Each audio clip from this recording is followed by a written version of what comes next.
What's up, everybody? Back with another market recap. Today is August 9th, Friday, August 9th. We took ES longs this morning after market open. We'll go over what we saw, why we took it, how the trade ended up playing out. So right around 8 o'clock in the morning, 8:30 in the morning, we had multiple rejections from this key level here. Resistance turned support.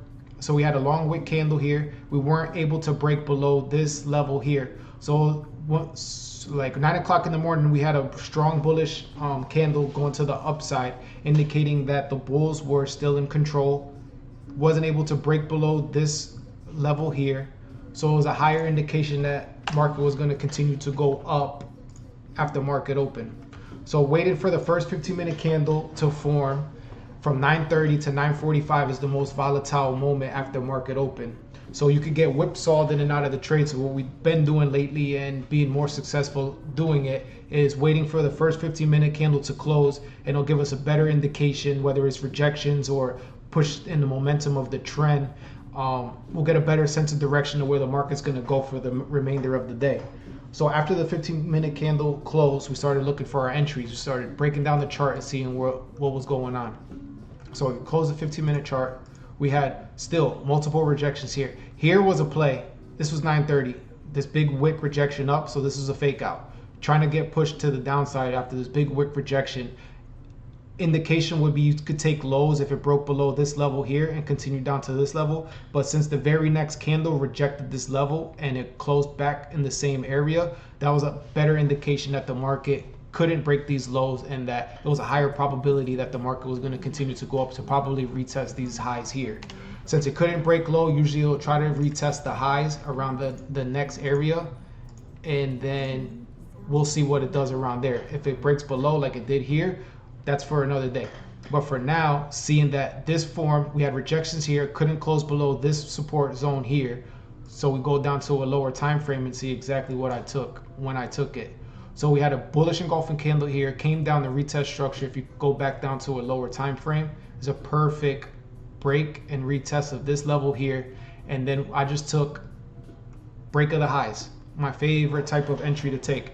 Break of the highs, continued to go up, came back, retested the level perfectly. The very next candle almost went to, up to the zone here, couldn't make it there. Came back, retested the level that we took entry on. Same time as the psychological number of the 5,340 even, and then continue to go up to take profit right around 11:05 in the morning. It was out of the trade for a 2.5 R&R trade. This was a nice trade setup. So we had this level here. Remember, I keep talking about these round numbers, these psychological numbers, and a lot of people don't talk enough about them. So we have a double bottom, which if you go to a line chart, see what it looks like. Double bottom. It's a high indication of a reversal. So we have a double bottom formed at the same time. It's on a key level. And then we have a bullish engulfing candle. So we'll go over these candle anatomy another time so we can break down exactly what these candles mean and the strength of this candle off of a support zone like this, what that indicates. So as soon as we had that, we had another bearish candle to come back and retest the level. If this bearish candle would have closed stronger than this, but you see how it had a long wick right here? So it's indicating that the sellers were exhausted. That's a more confluence to my trade was going to play out in my favor. So as soon as it broke that high, boom, we went straight into profit, came back down, retested this level perfectly. The retests are good. Some people panic or they'll move their stop loss too quick to break even, and you end up getting out of the trade here while it runs into their favor. These pullbacks are good because it indicates the market is going to continue to go in your favor. The market needs to breathe. You could think of the market like something like a rubber band. If you stretch a rubber band really far, it's going to snap back harder. So if you take a rubber band and you just pull it a little bit, you have these little movements like this. Boom, boom. Then you get a nice, beautiful trend. Exactly like what I was doing right here. You could almost take this line chart and you see, it's almost exactly what it was doing. It just looks a little more confusing because it's candlesticks, and they try to psych you out and have your P&L fluctuating too much that get people out of the trade. But held on to it, confident in our position, didn't move stop loss because we were already confident in the spot that we took, the analysis breakdown, the multiple confluences that it had, this trade was going to play out in our favor, and it did. By 11 o'clock in the morning, we were done and out of the market.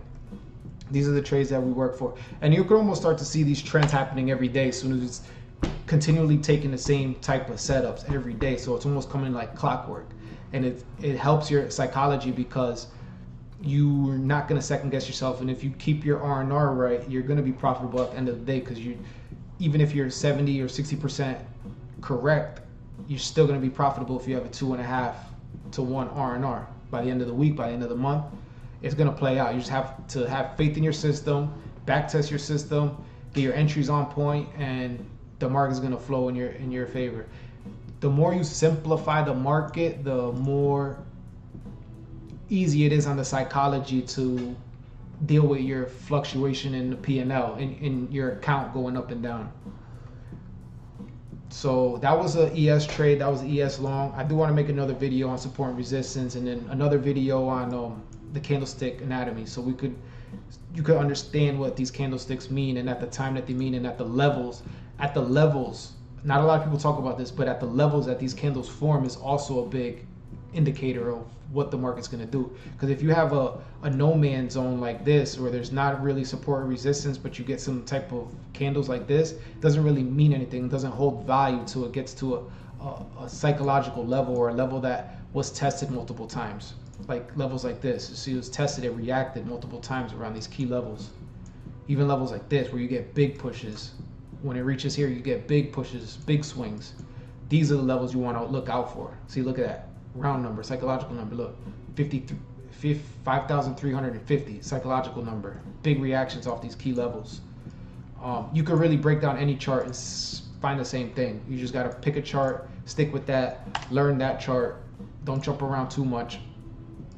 Gold and ES are my two favorite charts to go, because gold really moves, really follows these I call them quarter levels, really follows these quarter levels beautifully.